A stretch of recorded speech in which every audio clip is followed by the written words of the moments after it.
ছোট্ট করে আমার নাম নয়ন। তো চুল আমি সব ছিঁড়ে দিব, সব ছিঁড়ে দিব। না চাইছিলাম না, কিন্তু ছিঁড়ে গেল, কিছু করার নেই। একটু স্টাইল মারতেই হয় বলা, একটু ঘুরে নিলাম, কারণ ঘুরতেও তো একবার ইচ্ছে করে। তো কোথায় যাচ্ছি আজকে সেটা তোমাদের আজকে দেখাবো। না আজকে দেখাবো না গো, পরে একদিন দেখাবো। তো আজকে চলো গেট রেডি উইথ মি। অনেক বড় ইংলিশ, নিঃশ্বাস আমার বন্ধ হয়ে গেল, সত্যি বলছি। না একটু জাস্ট আমি একটু সাজেনি, একটু সেজেনি। দেখো কেমন সাজছি, দেখো তোমরা এরকম করে সাজবে। আর তোমরা না পারলে টুনির মা মতো একটু মিস কল মারে দেবে, মিস কল। সত্যি বলছি। তো দেখো কেমন করে সুন্দর, কেমন লাগছে তোমরা জানাবে। এপাশটা দেখো, এপাশটা আলাদা আলাদা, মানে আমি পারফেক্ট হয়ে পারি, এটাই বলতে চাইছি আর কি। সত্যি বলছি। তো চলো চলো কেমন করছি দেখো। তোমরাও শিখে নিলে নাকি? বেশি কিছু শিখবে না, তাহলে আমার ব্যবসা চলবে না, জানো।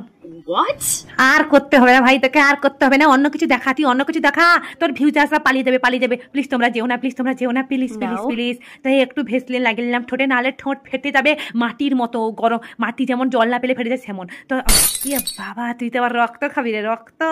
না না রক্ত খাবো না, একটুখানি নিয়ে নিলাম, একটু just get ready with me. অনেক বড় ইংলিশ, একটু সেদিন নিলাম, একটু সেদিন নিলাম, একটু টিপ করে নিলাম, বাস। এই বুলবুলি ঝাঁক বের করিস না, তোর মা যদি দেখতে পাই তোকে জমালে পাড়ি দিবে, জমালে। সত্যি বলছি, আমার মা জমালে পাড়ি দিবে। হ্যাঁ এটা আবার কি করছিস রে, এটা আবার কি করছিস রে? বাহ বাবা তোর যে কি স্টাইল।